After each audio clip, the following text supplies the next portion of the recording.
Ce programme vous est présenté par Mobilis. Mobilis, sponsor officiel et partenaire exclusif de l'équipe nationale et de la Fédération algérienne de football. Mobilis, together we make the future.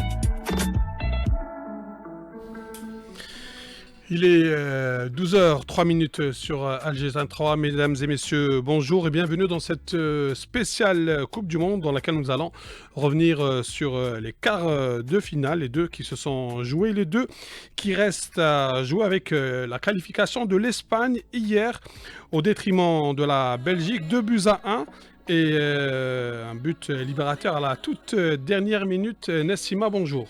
Bonjour Islam. Alors justement, l'Espagne qui retrouve le dernier carré du mondial pour la première fois depuis son sacre en 2010.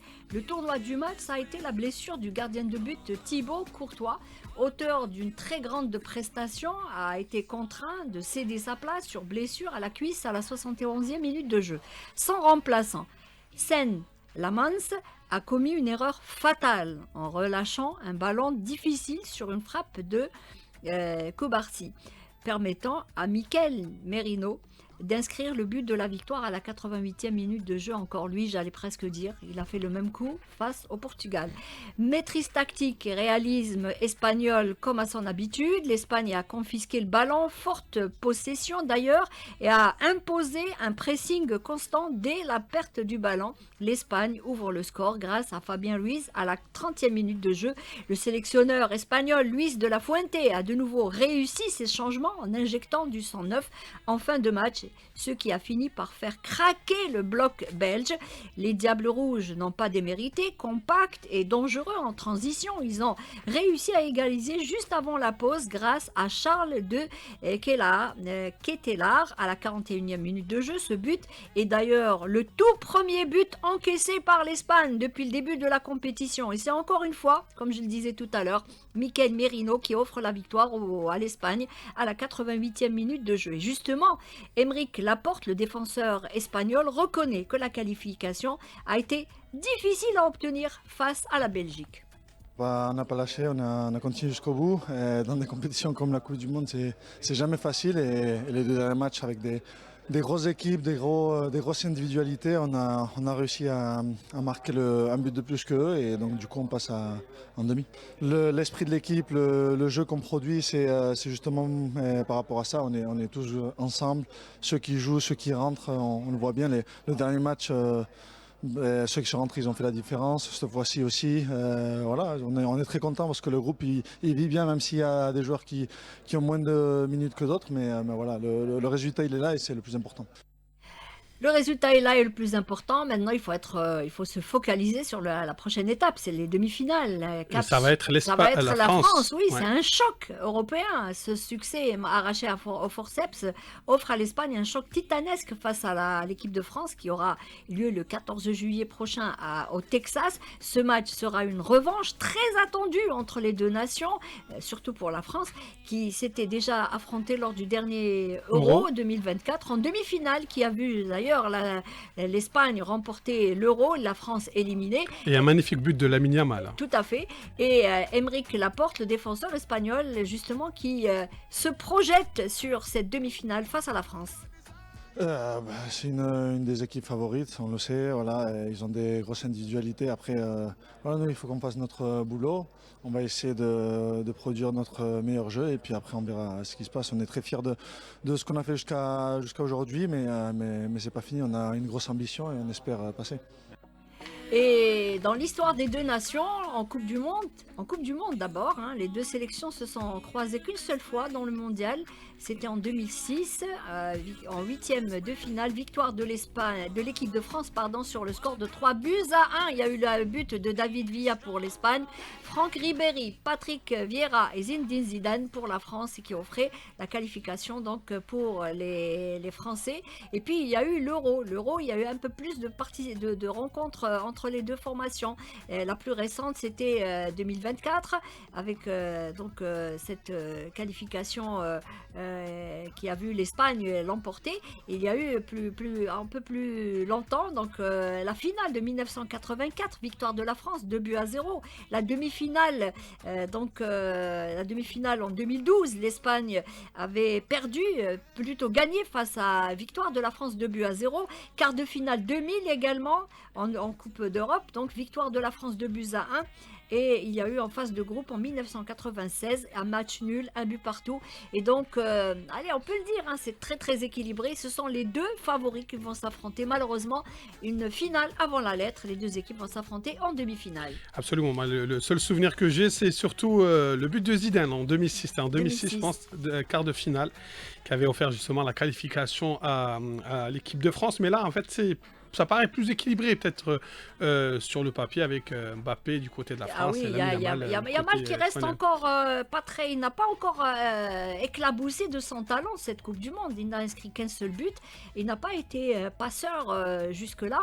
Et donc, Yamal, très attendu. C'est vrai qu'il est arrivé blessé avec son club, le FC Barcelone, et donc très attendu, et lui il le dit dans des interviews, il dit je suis un joueur des tours et à élimination directe. On l'a pas encore vu, en tout cas hier on l'a pas vu face à la Belgique, il n'a pas marqué de but, mais il est attendu. C'est ce jeune homme de 18 ans, c'est un peu l'homme de la situation. C'est quand il y a l'élimination directe, il y a la pression, peut-être on verra, peut-être face à la France, Yamal contre... Il n'a pas été décisif, mais il a été quand même élu homme du match, très influent dans le jeu de la Roja. C'est tout le jeu de Yamal, hein. Même s'il n'inscrit pas de but, même s'il ne fait pas de passe décisive, c'est lui qui crée le jeu, c'est normal.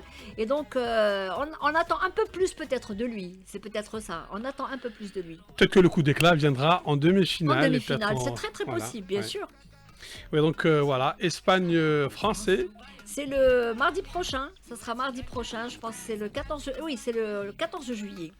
14 juillet au Texas. Le match, la demi-finale se jouera au Texas, aux États-Unis. Donc, et dans l'autre côté, il est possible de trouver un Argentine-Angleterre, mais pour cela, en fait, l'Argentine devra se défaire de la Suisse et les Anglais de la Norvège. Alors, les Scandinaves disputent justement peut-être le plus grand rendez-vous de leur histoire récente. Ils ont été solides durant la phase de groupe. Ils ont surtout marqué les esprits en huitième de finale en éliminant le Brésil 2-1, un exploit bâti sur une organisation défensive rigoureuse, des transitions éclairs et un homme en état de grâce, Erling Haaland. L'attaquant norvégien continue de faire parler sa puissance et son réalisme, parfaitement alimenté par le capitaine Martin Ødegaard, véritable chef d'orchestre de cette équipe qui ne cesse de gagner en confiance. Sur ce quart de finale, face à l'Angleterre, Solbakken, le sélectionneur de la Norvège, assure que son équipe jouera sans complexe face aux Anglais. Nous ne sommes plus impressionnés par l'événement. Nous avons gagné en confiance au fil du tournoi. L'Angleterre est l'une des meilleures équipes du monde, mais nous croyons en nos chances. Si nous jouons à notre meilleur niveau et avec notre personnalité, nous pouvons rivaliser avec n'importe qui. Ce quart de finale est un immense défi, mais aussi une formidable opportunité pour notre équipe.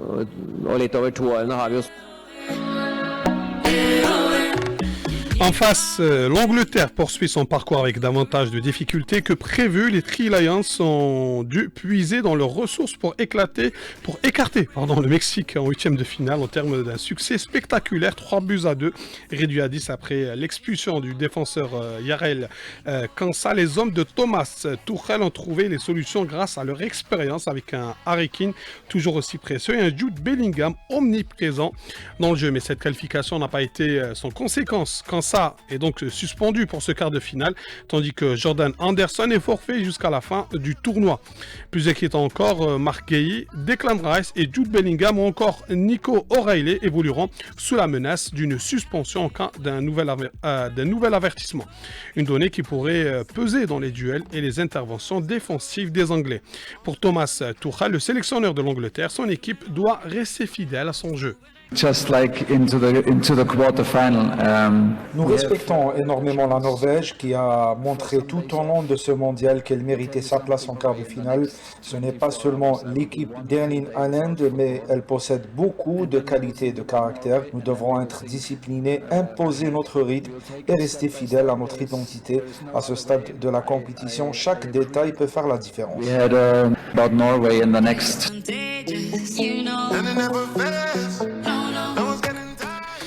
Tactiquement, le choc promet d'être passionnant. L'Angleterre cherchera à monopoliser le ballon et à imposer son milieu de terrain, alors que la Norvège misera sur la vitesse de projection de Haaland et les ouvertures millimétrées de Martin Ødegaard. Sur le papier, donc, l'Angleterre part avec un léger avantage grâce à son expérience des grands rendez-vous, mais attention à cette équipe de Norvège qui n'a plus rien à perdre. Après avoir fait tomber le Brésil, elle rêve désormais d'écrire la plus belle page de son histoire en rejoignant les demi-finales.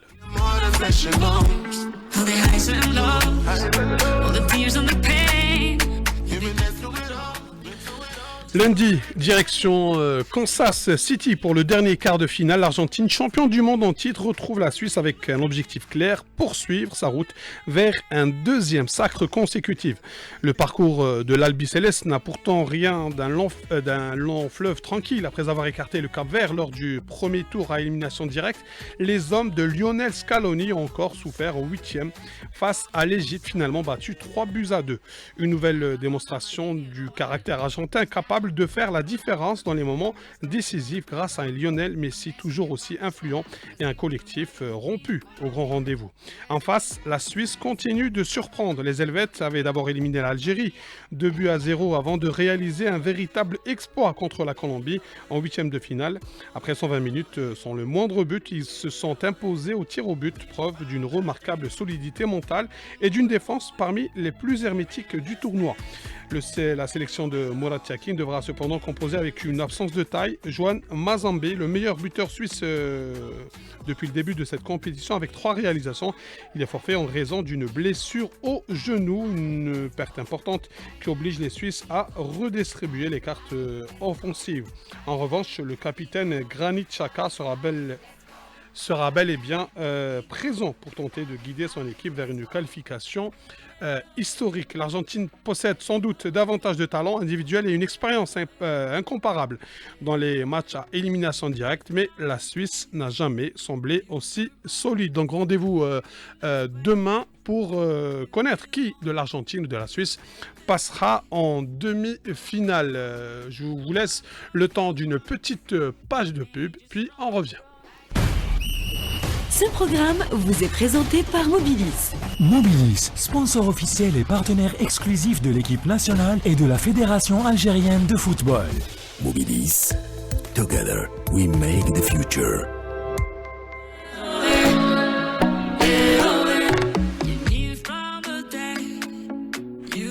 12h15, c'est toujours la spéciale Coupe du Monde sur les ondes de la radio Alger chaîne 3 et direction Marseille et le jeune technicien Lies Bouzidi qui va nous rejoindre dans cette deuxième partie pour parler de Lamine Yamal, de la qualification de l'Espagne ou encore des 2 rencontres qui restent à jouer. Bonjour Lies. Bonjour Islam.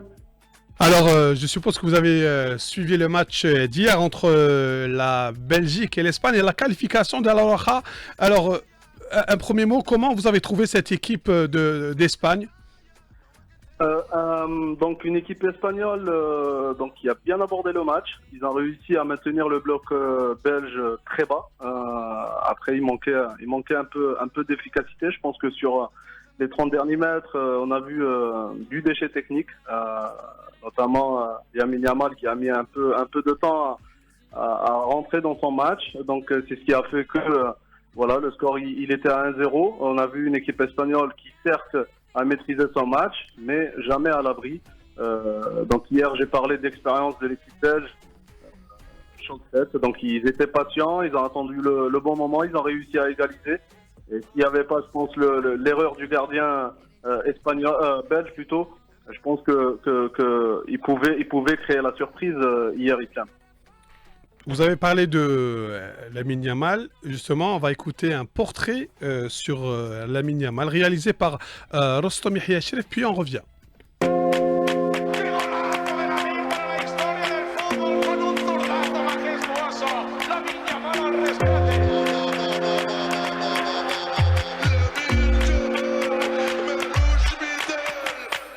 Regard malicieux, appui électrique et un sens du jeu d'une maturité déconcertante. À seulement 18 ans, Lamine Yamal ne se contente pas de jouer la Coupe du Monde, il la bouscule. Le natif de Matoro a grandi à Rocafonda, ce quartier populaire catalan qu'il célèbre à chaque but en formant le chiffre 304 avec ses doigts, le code postal de son enfance. Un gamin propulsé dans le grand monde à une vitesse vertigineuse, mais dont la maturité impressionne tous les cadres de la sélection. Lamine Yamal n'est pas là pour apprendre, il est là pour guider, porté par un niveau d'exigence hors du commun. Par rapport au football, à tout ce que j'ai vécu, tant dans le sport que dans ma vie, ça fait mûrir, ça te fait grandir. Et puis il y a aussi mes coéquipiers qui m'aident au quotidien, les discussions avec les plus âgés, les personnes qui ont plus d'expérience. Tout cela m'a aidé. Après, je pense qu'au final, je vois ça comme une opportunité d'en profiter encore plus. Au fond, c'est beau que les gens croient en toi, qu'ils te fassent confiance. Et je le prends comme quelque chose de positif, pas comme une pression. Ça me fait vraiment plaisir. Après, je pense que je fais partie des joueurs les plus exigeants envers eux-mêmes. Ce que je fais ne me suffit jamais. Je ne me suis jamais dit « c'est bon, ça suffit ». Donc évidemment, ce n'est pas maintenant que ça va commencer, ni avec la sélection, ni au Barça. Je n'ai jamais atteint mon objectif ultime. Au-delà de ça, l'important, c'est de continuer à jouer. J'ai passé presque 2 mois à l'arrêt. Et ce n'est pas la même chose que lorsque tu as 7 matchs consécutifs dans les jambes. Donc il faut continuer à toucher le ballon, continuer à jouer, continuer à enchaîner les minutes. Et c'est évident que ce match de référence va finir par arriver. Cette exigence, Lamine Yamal l'a transposée sur la plus grande scène du monde. Après une montée en puissance progressive depuis le début de la compétition, le numéro 19 de la Roja a choisi la phase finale pour passer un cap psychologique majeur. Là où d'autres tremblent sous la pression des matchs à élimination directe, lui s'épanouit. Plus l'enjeu est grand, plus son football devient lumineux. Révélé aux yeux de la planète lors de l'Euro 2024 à seulement 16 ans, le joyau barcelonais a changé de dimension. Il n'est plus la surprise, il est la menace numéro 1. Mais au-delà des dribbles chaloupés et des records de précocité qu'il brise à chaque coup de sifflet, Lamine Yamal avance avec une idée fixe. À l'âge où ses copains passent le baccalauréat, lui poursuit le plus grand de ses rêves, remporter la Coupe du Monde. Je pense qu'il n'y a rien, mais rien de mieux qu'une Coupe du Monde. Au fond, quand un enfant rêve de jouer au football, il rêve également de jouer avec sa sélection et dans une Coupe du Monde. Et là, j'y suis. Mon objectif, c'est de continuer à passer les tours et de réaliser mon rêve, celui de gagner le mondial avec l'Espagne. Ramener la coupe à la maison, le gamin de Rocafonda a grandi et ses rêves aussi. S'il parvient à guider l'Espagne vers une deuxième étoile, Lamine Yamal n'aura pas seulement marqué ce mondial 2026, il aura gravé son nom, à tout jamais, dans l'histoire du football.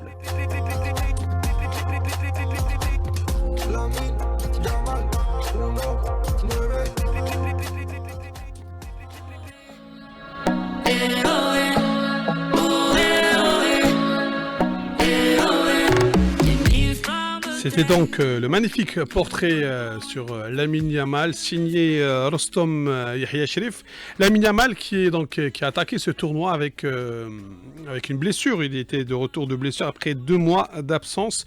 Lies, est-ce que cela peut peser sur la prestation d'un jeune joueur comme Lamine Yamal? Bien sûr, mais je pense que Lamine Yamal, de par de sa formation aussi, c'est un jeune joueur, mais souvent les jeunes joueurs du Barça, ils sont forgés. Hier aussi, j'ai cité au niveau des stratégies. Je souligne une stratégie, c'est une consigne dans un temps précis. Donc c'est favoriser la fixation à gauche. laisser un peu plus de temps de liberté pour Yamal et aller le chercher ponctuellement sur des temps bien précis, justement pour s'adapter par rapport à sa fraîcheur athlétique. Donc bien sûr, ça peut impacter, mais bien sûr, il y a toujours des mécanismes pour adapter le jeu collectif par rapport aux individualités. On peut aussi peut-être interpréter ça comme un signe de maturité, parce que c'est quand même un jeune joueur, qui a besoin de se montrer, mais il sait s'effacer au détriment du collectif. Bien sûr, exactement. Donc il s'efface, mais volontairement. On a vu hier sur son début de match, donc l'exemple type de son état d'esprit et de sa posture, c'était le match d'hier. Donc un match qui commence, il était un peu poussif au début, avec quelques erreurs techniques par-ci par-là, mais qui a su rebondir. Il a une audace dans son jeu et une qualité technique hors norme qui lui permet justement de faire la différence à chaque fois ou souvent quand il a le ballon. Ça va être France-Espagne en demi-finale. De football différents et de grandes nations du football européen. Pour beaucoup, et on l'a évoqué peut-être à moitié hier, l'Espagne représente l'antidote de ce que propose la France en termes de football. Exactement. Donc ça va être, c'est le match, sur le papier, c'est le match de cette Coupe du Monde. C'est les deux équipes, on va dire, qui dominent, qui dominent un peu cette Coupe du Monde en termes de jeu, de contenu. On a une équipe de France qui joue sur ses forces, rester avec un bloc médian.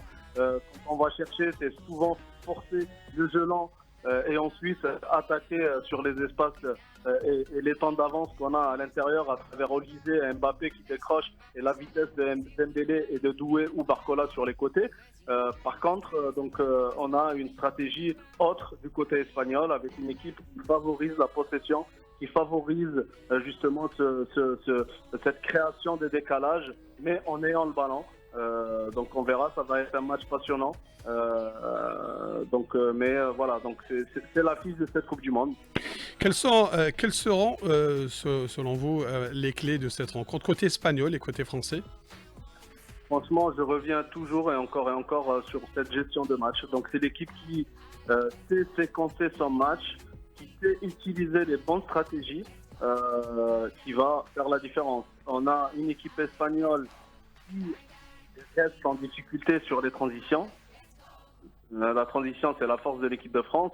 Maintenant, est-ce qu'ils sont en capacité d'être un peu plus patients? Parce que souvent, l'équipe espagnole contre l'équipe de France, c'est des matchs où, quand l'Espagne elle est efficace, l'Espagne gagne.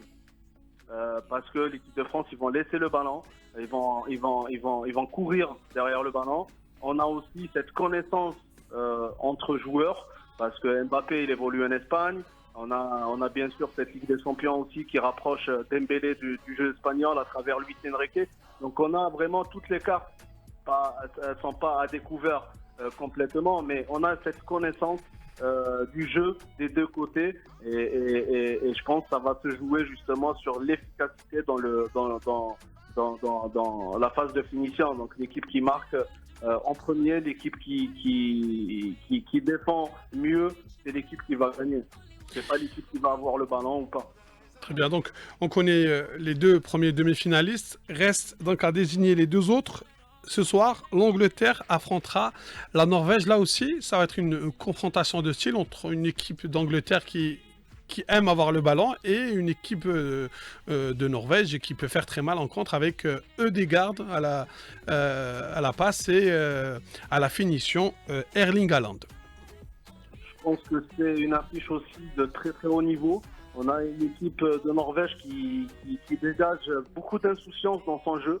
C'est une équipe qui monte en puissance crescendo, qui ne se met pas de pression et qui développe un jeu, attention, même avec ballon.